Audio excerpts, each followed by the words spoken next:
എല്ലാവർക്കും സുഖമാണെന്ന് വിശ്വസിക്കുന്നു. ഡെയിലി അപ്ഡേറ്റിലേക്ക് എല്ലാ ആളുകൾക്കും സ്വാഗതം. നാളെ മെയ് 15-ാം തീയതിയും തുടർന്നുള്ള ദിവസങ്ങളിലും നിങ്ങൾ ശ്രദ്ധിക്കേണ്ട വളരെ പ്രധാനപ്പെട്ട കാര്യങ്ങളാണ് ഈ ഒരു വീഡിയോയിൽ വ്യക്തമാക്കുന്നത്. വീഡിയോയുടെ വിശദാംശങ്ങളിലേക്ക് കടക്കുന്നതിന് മുമ്പ് കൂടുതൽ ആളുകളിലേക്ക് ഇൻഫർമേഷൻ എത്താൻ ഷെയർ ചെയ്യുക, ലൈക്ക് ചെയ്യുക. ഫേസ്ബുക്കിലൂടെ കാണുന്ന ആളുകൾ ഫോളോ ചെയ്യുക. വീഡിയോയുടെ വിശദമായ വിവരങ്ങളിലേക്ക് വരാം. ഒടുവിൽ വടശ്ശേരി ദാമോദരൻ സതീശൻ എന്ന VD സതീശൻ കേരളത്തിന്റെ മുഖ്യമന്ത്രി.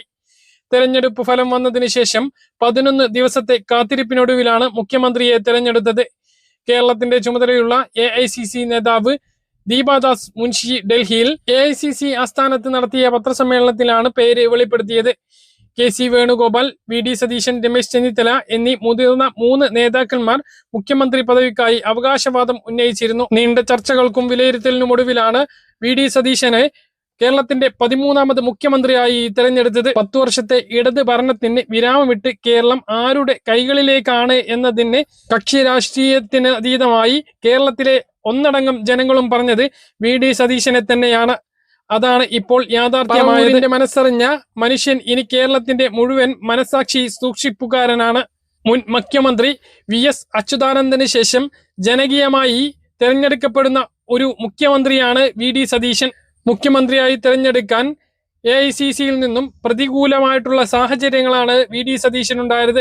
ശക്തമായിട്ടുള്ള ജനപിന്തുണയാണ് VD സതീശനിലേക്ക് കോൺഗ്രസ് ഹൈക്കമാൻഡിനെ എത്തിച്ചത്. ഇലക്ഷൻ ഒരുങ്ങിയപ്പോൾ ഇത്തവണ 100 സീറ്റ് തികച്ചിട്ടില്ല എങ്കിൽ രാഷ്ട്രീയ വനമാസമാണ് എന്ന് ആവർത്തിച്ച് പറഞ്ഞുകൊണ്ടാണ് സതീശൻ വിസ്മയം തീർത്തത്. സതീശനൊഴികെ മറ്റൊരു ആളും 100 സീറ്റ് എന്ന മാന്ത്രിക സംഖ്യയിൽ വിശ്വാസമർപ്പിച്ചിരുന്നില്ല. ഫലം പുറത്തു വന്നപ്പോൾ കേരളമാകെ UDFന് 102 സീറ്റ് എന്ന വലിയ ഭൂരിപക്ഷമാണ് ലഭിച്ചത്. ഇന്ന് MLA-മാരുടെ യോഗം ചേർന്നിട്ടുണ്ട്. തിങ്കളാഴ്ച സത്യപ്രതിജ്ഞ ഉണ്ടാകും എന്നാണ് ഇപ്പോൾ ലഭിക്കുന്ന വിവരങ്ങൾ. നേരത്തെ ശനിയാഴ്ച എന്ന് പറഞ്ഞിരുന്നു എങ്കിലും തിങ്കളാഴ്ചത്തേക്ക് അത് മാറ്റിയിട്ടുണ്ട്. സത്യപ്രതിജ്ഞ കഴിഞ്ഞാൽ ഉടൻ തന്നെ ഭരണകാര്യങ്ങളിലേക്ക് കടക്കാനാണ് സാധ്യത. കൂടുതൽ മന്ത്രിമാരും മുഖ്യമന്ത്രിയോടൊപ്പം സത്യപ്രതിജ്ഞ ചെയ്തേക്കും. ആർപ്പ് വിളിച്ചവർ കല്ലെറിയരുത് എന്ന് AK ആന്റണി ഓർമ്മിപ്പിച്ചു. പാപ്പരായ സംസ്ഥാനമാണ്, സതീശന് സമയം നൽകണമെന്നും അദ്ദേഹം ജനങ്ങളോട് ഓർമ്മിപ്പിച്ചു.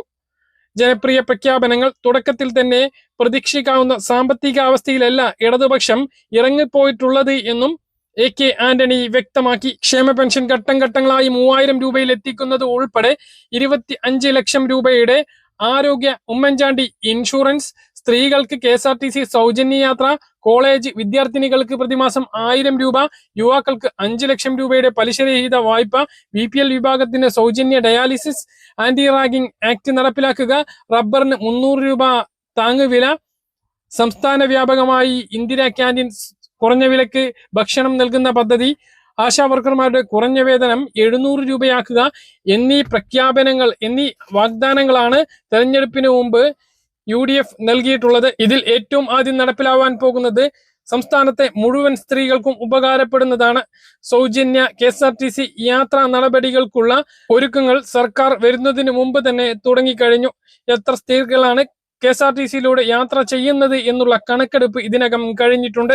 അതേസമയം തുടക്കത്തിൽ ക്ഷേമ പെൻഷൻ 2000 രൂപ തന്നെയാണ് ലഭിക്കുക.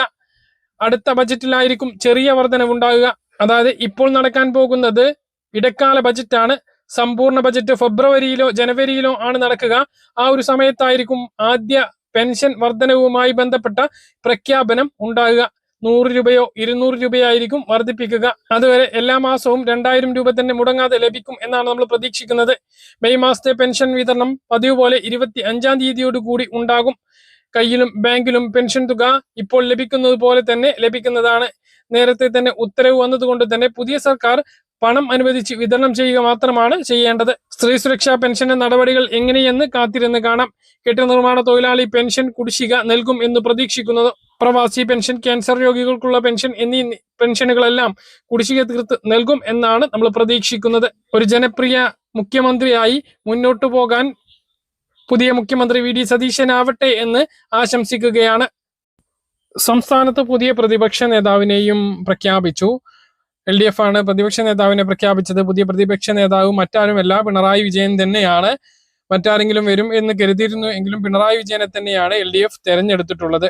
നാളെയാണ് സംസ്ഥാനത്ത് SSLC റിസൾട്ട് പ്രഖ്യാപിക്കുന്നത്. ഇത്തവണ മന്ത്രി ഇല്ലാതെയാണ് SSLC റിസൾട്ട് വരുന്നത്. റിസൾട്ട് kate.kerala.gov.in എന്ന വെബ്സൈറ്റിലൂടെയും examkerala.gov.in എന്ന വെബ്സൈറ്റിലൂടെയും റിസൾട്ട് അറിയാൻ കഴിയുന്നതാണ്.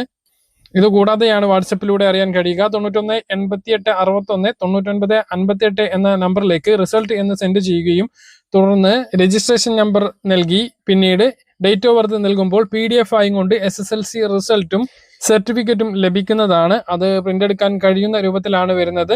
അപ്പോൾ ഇത് പരമാവധി ആളുകളിലേക്ക് ഷെയർ ചെയ്യാൻ മറക്കരുത്. തൊഴിലുറപ്പ് നിർത്തി ജൂലൈ 1 മുതൽ പുതിയ പദ്ധതി പ്രഖ്യാപിച്ചതിനെതിരെ വിവിധ സംഘടനകൾ പ്രഖ്യാപിച്ചിട്ടുള്ള ദേശീയ പണിമുടക്ക് നാളെയാണ്. സംസ്ഥാനത്ത് പണിമുടക്ക് വ്യാപിക്കില്ല എന്നുള്ളതാണ് വിവരം. ദേശീയ തലത്തിൽ പണിമുടക്ക് പ്രഖ്യാപിച്ചിട്ടുണ്ട് എങ്കിലും ഏതൊക്കെ സംസ്ഥാനത്തിൽ ഇത് വ്യാപകമായി നടക്കും എന്നറിയില്ല. വളരെ പ്രധാനപ്പെട്ട അറിയിപ്പ്: സ്കൂൾ കുട്ടികൾക്കെല്ലാം ബയോമെട്രിക് വിവരങ്ങൾ ആവശ്യമായ സ്ഥലങ്ങളിൽ ഡെമോഗ്രാഫിക് വിവരങ്ങൾ ഉൾപ്പെടുത്തുന്ന പുതിയ ആധാർ ഉണ്ടെന്ന് ഉറപ്പാക്കുക എന്ന ലക്ഷ്യത്തോടെ 2026 ജൂൺ 1 മുതൽ ഓഗസ്റ്റ് 31 വരെ എല്ലാ സ്കൂളുകളിലും പ്രത്യേക ആധാർ എൻറോൾമെന്റ് അപ്ഡേഷൻ ക്യാമ്പുകൾ നടത്താൻ തീരുമാനിച്ചിട്ടുണ്ട്. കുട്ടികളുടെ ആധാർ വിവരങ്ങൾ കൃത്യസമയത്ത് പുതുക്കേണ്ടതിന്റെ പ്രാധാന്യത്തെക്കുറിച്ച് മാതാപിതാക്കളിൽ അവബോധം വളർത്തുക എന്ന ലക്ഷ്യത്തോടെയാണ് പദ്ധതി നടപ്പിലാക്കുന്നത്. സ്കോളർഷിപ്പുകൾ, അഡ്മിഷനുകൾ, നീറ്റ്, JEE തുടങ്ങിയ മത്സര പരീക്ഷകൾക്ക് ഹാജരാകുമ്പോൾ, പാസ്പോർട്ടിന് അപേക്ഷിക്കുമ്പോൾ തുടങ്ങിയ വിവിധ ആവശ്യങ്ങൾക്ക് ബയോമെട്രിക് അപ്ഡേഷൻ നടത്തിയിട്ടുള്ള ആധാർ കാർഡ് അത്യാവശ്യമാണ്. ഒരു മേഖല ഒരു ദൗത്യം, എല്ലാവർക്കും പുതുക്കിയ ആധാർ എന്ന പദ്ധതിയുടെ ഭാഗമായി ആധാർ എൻറോൾമെന്റ് പുതുക്കൽ പ്രവർത്തനങ്ങളിൽ ഏർപ്പെടുന്ന ജീവനക്കാർക്കായി ഇന്ത്യ പോസ്റ്റ് കേരള സർക്കാരിന്റെ കൊച്ചി സെൻട്രൽ റീജിയണൽ ശില്പശാല സംഘടിപ്പിച്ചു. യുണീക്ക് ഐഡന്റിഫിക്കേഷൻ അതോറിറ്റി ഓഫ് ഇന്ത്യയുമായി ചേർന്നാണ് ശില്പശാല നടത്തിയത്. ജൂൺ 1 മുതൽ 30 വരെ നടക്കുന്ന ക്യാമ്പുകളിൽ പങ്കെടുത്ത് വിദ്യാർത്ഥികൾക്ക് ആധാർ അപ്ഡേഷൻ ഉറപ്പുവരുത്തണമെന്ന് അധികൃതർ അറിയിച്ചു. മറ്റൊരു കാര്യം, വേനൽ അവസാനിക്കുകയാണ്. സംസ്ഥാനത്ത് മെയ് 16 കൂടി കാലവർഷം എത്തും എന്ന് കേന്ദ്ര കാലാവസ്ഥാ വകുപ്പ് അറിയിച്ചു. സംസ്ഥാനത്ത് അടുത്ത 4 ദിവസം ഇടിമിന്നലോട് കൂടിയിട്ടുള്ള മഴയ്ക്ക് സാധ്യതയുണ്ട് എന്നും കേന്ദ്ര കാലാവസ്ഥാ വകുപ്പ് വ്യക്തമാക്കി. മണിക്കൂറിൽ 40 മുതൽ 50 കിലോമീറ്റർ വേഗതയിൽ വരെ വീശിയടിക്കാവുന്ന കാറ്റിനും സാധ്യതയുണ്ട്. ഇന്ന് കാസർഗോഡ്, കണ്ണൂർ, ഇടുക്കി, കോട്ടയം, പത്തനംതിട്ട ജില്ലകളിൽ യെല്ലോ അലർട്ടാണ്. നാളെ ഇടുക്കി, എറണാകുളം, മലപ്പുറം, കോഴിക്കോട്, കണ്ണൂർ, കാസർഗോഡ് എന്നീ ജില്ലകളിലും യെല്ലോ അലർട്ടുണ്ട്.